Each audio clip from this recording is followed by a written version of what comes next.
Parliament में सदर जमहूरिया के खुतबे की शुक्रिया की तजवीज पर वजीर आजम मोदी का जवाब। कहा, कोरोना के दौर में कांग्रेस अपनी जिम्मेदारियां भूल बैठी। ओवैसी पर हुए हमले को लेकर राज्यसभा में वजीर दाखिला अमित शाह का बयान। बोले, ओवैसी के दौरे की जानकारी नहीं थी, खतरे को देखते हुए जेड सिक्योरिटी लेने की अपील। पीएम मोदी का बिजनौर दौरा हुआ रद्द। वर्चुअली ही पीएम मोदी ने रैली से किया खिताब, अपोजिशन पर साधा निशाना। मुजफ्फरनगर में सीएम योगी का खिताब। बोले, हमने जो कहा वो किया, जो कहेंगे वो करेंगे। डबल इंजन की हुकूमत बिना रुके तरक्की कर रही है, अपोजिशन पर भी जमकर साधा निशाना। यूपी इलेक्शन के लिए एसपी ने जारी की नई लिस्ट। 24 उम्मीदवारों में सीएम योगी के खिलाफ सुभावती शुक्ला को टिकट।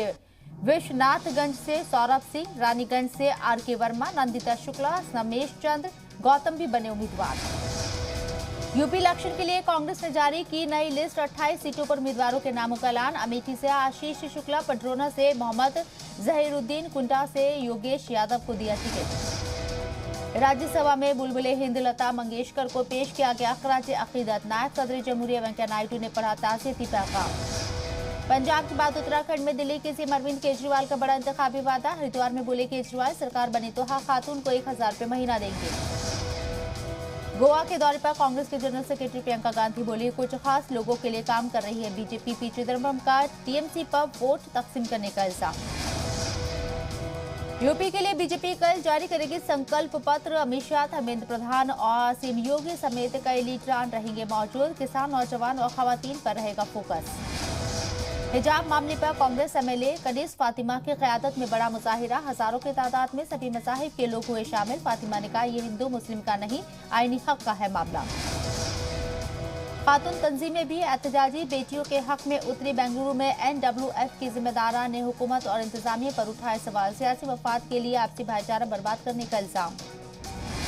कर्नाटक के उडुपी में हिजाब को लेकर तलबा व तालिबात ने किया एहतजाज। कहा, हिजाब पहनकर आना आईनी हक। जेडीयू ने भी की तालिबात की हिमायत। जेएनयू को मिली नई vice chancellor. Savitribai Phule university की प्रोफेसर शांति श्री धुलेपुड़ी पंडित को जेएनयू की नई वाइस चांसलर मुकर्रर किया गया। वो जेएनयू की तालिबा भी रही हैं। अरुणाचल प्रदेश में बर्फीला तूफान।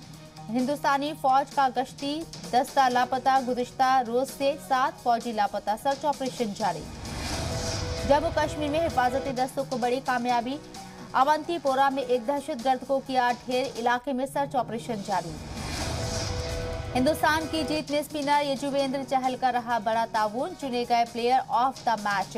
100 विकेट लेने वाले दूसरे तेज इंडियन स्पिनर बने यजुवेंद्र चहल। यूक्रेन की मदद के लिए अमेरिका ने उतारे फौजी। पोलैंड पहुंचे अमेरिकी फौजी। महारानी एलिजाबेथ II की ख्वाहिश। प्रिंस चार्ल्स के महाराज बनने पर कैमिला बने क्वीन। कनाडा के ओटावा से हुकूमत के खिलाफ एहतजाज। लोग हुकूमत की वैक्सीन पॉलिसीज की कर रहे हैं मुखालिफत। मेडागास्कर में बदसिराई तूफान ने मचाई तबाही। अभी तक तूफान में 55 लोगों की गई जान। कई इमारतों को भी पहुंचा नुकसान। ब्राजील में कॉन्गोलीज रेफ्यूजी के कत्ल के खिलाफ हजारों लोगों का एहतजाजी मुजाहिरा। नस्ली तासुब की वजह से पीट कर किया गया कत्ल। एसबीआई में 48 ओहदों पर वैकेंसी जारी। ऑफिशियल साइट पर 25 फरवरी तक कर सकते हैं अप्लाई। अदाकारा मुनमुन दत्ता को राहत नहीं। 11 फरवरी को डीएसपी हांसी के सामने होना होगा पेश। मुनमुन पर दलित समाज के लिए नासिबा तबसरा करने का इल्जाम। गंगूबाई काठियावाड़ी के ट्रेलर को जबरदस्त रिस्पांस मिलने से खुश है आलिया भट्ट। पोस्ट शेयर कर फैंस का किया शुक्रिया अदा।